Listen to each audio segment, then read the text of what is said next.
Feeling better, Nick? I'm fine, Gramps. You know, I cannot remember when I've seen you guys like that. Well, that's because you're never here, Nick. What are you talking about? Every Sunday. Yeah, every Sunday. It's like a habit. It's like going to church.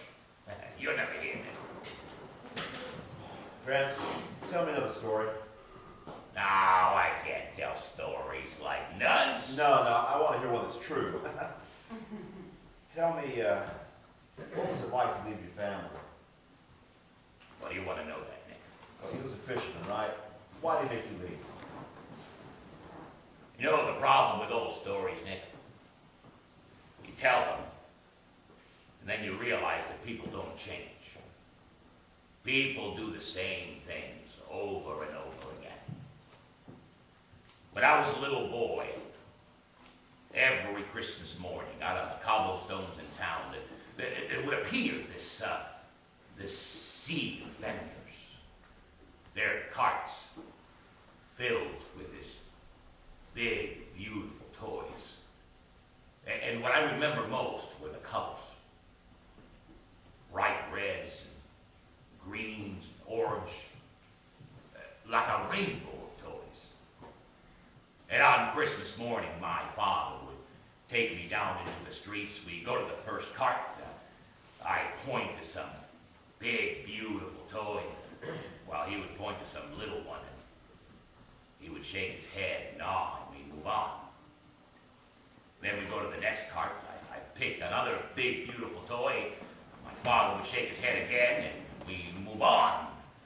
And we'd do this over and over again until we had gone to every cart. And then he would buy me some small gray toy I barely wanted. I'd start to cry, and would take me back into the house.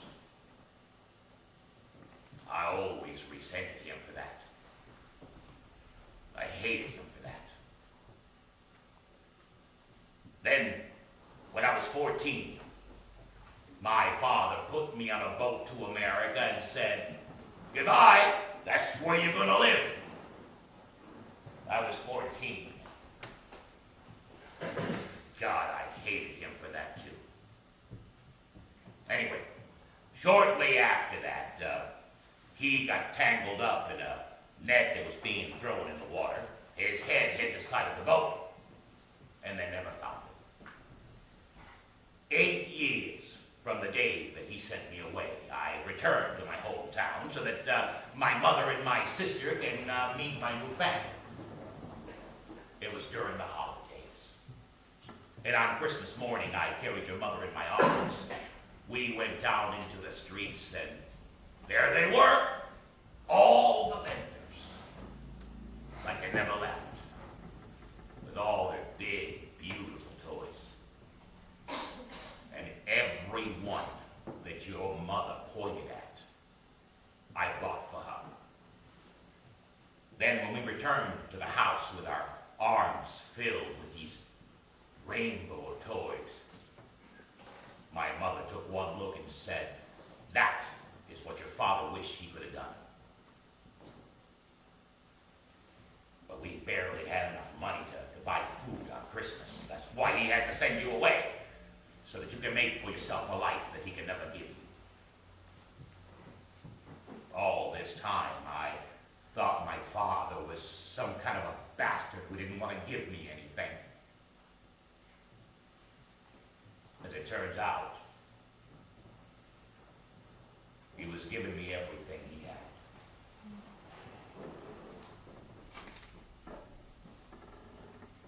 You're going away, aren't you, Nicholas?